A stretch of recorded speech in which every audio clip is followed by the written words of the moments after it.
ನಿಮ್ಮ ಸುಮಾರು ಸೆಲ್ಫ್ ಪಾಡ್ಕಾಸ್ಟನ್ನು ನೋಡುವಾಗ ಒಂದು ಕಡೆ ನಾನು ತುಂಬ ಇಷ್ಟಪಟ್ಟಿದ್ದು ನೀವು ಹೇಳೋದು ನಿಮ್ಮ ಸ್ಟೂಡೆಂಟ್ಸ್ಗೆ ಎಲ್ಲಿ ಹೋದ್ರೂ ಸಹ ನಿನ್ನ ಹ್ಯುಮಿಲಿಟಿಯನ್ನು ನೀನು ಬಿಡಬೇಡ ಅಂತ ಹೇಳೋದು. ಇದ್ರ ಬಗ್ಗೆ ದಯವಿಟ್ಟು ಒಂದು ಸ್ವಲ್ಪ ತಿಳಿಸ್ಕೊಡಿ ಸರ್. ಬಿಕಾಸ್ ಒಂದು ಸ್ವಲ್ಪ ಬರ್ತಾ ಇದ್ದಂಗೆ ಸಮ್ವೇರ್ ನಮ್ಮಲ್ಲಿ ಗೊತ್ತಿದ್ದೋ ಗೊತ್ತಿಲ್ದಿರೋನೋ ಒಂದು ಅಹಂಕಾರ ಅನ್ನೋದು ಬರ್ಲಿಕ್ಕೆ ಸ್ಟಾರ್ಟ್ ಆಗಿರುತ್ತೆ. And humility becomes very very important. And ನಿಮ್ಮ first sentence will be that. So ದಯವಿಟ್ಟು ಸರ್ ಅದ್ರ ಬಗ್ಗೆ ಪ್ಲೀಸ್. ಗುರವೇ ನಮಃ ಅನ್ನೋ ಶ್ಲೋಕ ಇವಾಗ ಗುರುವೇನ್ ಮಹಾ ಆಗೋಗಿದೆ.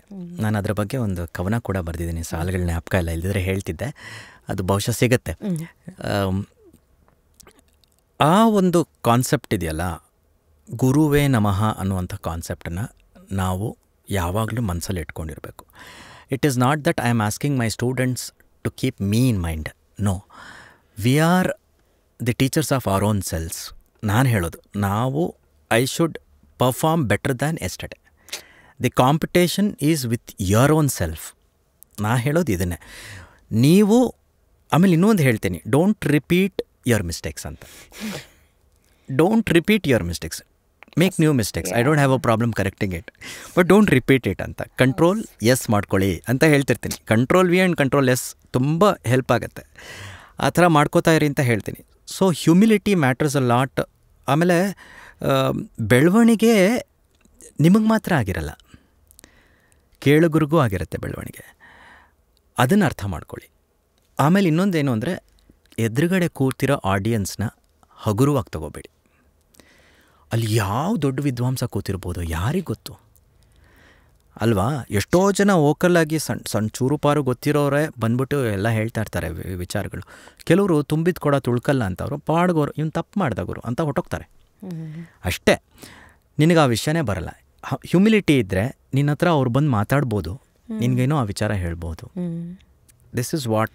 So humbleness is very important.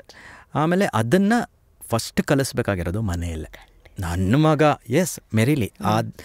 ಇದುವರೆಗೂ ನಾನು ಹೇಳ್ತೀನಿ, ಕ್ಯಾಮ್ರಾ ಮುಂದೆ ಹೇಳ್ತಿದ್ದೀನಿ ಅಂತಲ್ಲ, ಇದುವರೆಗೂ ನಮ್ಮಪ್ಪ ಸೂಪರಾಗಿ ಆಡಿದೆ ಕಣೋ ಅಂತ ಹೇಳೇ ಇಲ್ಲ. ಅದೇನೋ ಅಲ್ಲಿ ತಪ್ಪು ಮಾಡಿದೆಯಲ್ಲ, ಕೋಪ ಹೆಂಗೆ ಬರುತ್ತೆ ಅಂದರೆ, ಇಷ್ಟೊತ್ತು ಹಾಡಿದ್ದೀನಿ, ಇಷ್ಟೊತ್ತು ಹಾಡಿದ್ರಲ್ಲಿ ಒಂದಾದರೂ ಚೆನ್ನಾಗಿರೋ ವಿಷಯ ಹೇಳಿದ್ರೆ ಅವರು, ಇಲ್ಲ ಅದೇನು ತಪ್ಪು ಹಾಡಿದೆ, ಅದನ್ನು ಯಾಕೆ ನೋಡ್ಕೊಂಡು ಹಾಡಿದೆ ಅಂತ. ಮೊನ್ನೆ ನೀವು ಒಂದು ಕಾನ್ಸರ್ಟಿಗೆ ಬಂದಿದ್ರಲ್ಲ, ಆ ಕಾನ್ಸರ್ಟಲ್ಲೇ ನನ್ನ ಒಂದು ಕಾಂಪೋಸಿಷನ್ನ ನೋಡ್ಕೊಂಡು ಹಾಡಿದೆ. ಅದೇನು ಬಾಯಿಗೆ ಬರಲ್ವಾ ನಿಮಗೆ, ಯಾಕೆ ನೋಡ್ಕೊಂಡು ಹಾಡಿದೆ ಅಂತ ಕೇಳಿದ್ರು. ಅದೇ ಫಸ್ಟ್ ಪ್ರಶ್ನೆ ಅವ್ರದ್ದು ಕಚೇರಿ ಆದಮೇಲೆ. ಸೊ ಬಹುಶಃ ಪೇರೆಂಟ್ಸ್ದು ರೋಲ್ ತುಂಬ ಮ್ಯಾಟ್ರ್ ಆಗುತ್ತೆ. Bringing is two very important. And teachers also. ನಮ್ಮ ಮೇಡಮ್ ಹೇಳೋರು, ಇವತ್ತು ಕಾಂಪಿಟೇಷನಲ್ಲಿ ಗೆದ್ದೆ ಮೇಡಮ್, ನಮ್ಮ ಫಸ್ಟ್ ಪ್ರೈಸ್ ಬಂತು ಅಂತ. ಓ, ಬಹುಶಃ ನಿನಗಿಂತ ಚೆನ್ನಾಗಿ ಹಾಡೋರು ಬಂದಿರಲಿಲ್ಲ ಅನಿಸುತ್ತೆ, ಅದಕ್ಕೆ ಗೆದ್ದಿದೆಯಾ ಅನ್ನೋರು. ಸೋ ಟ್ರೂನು.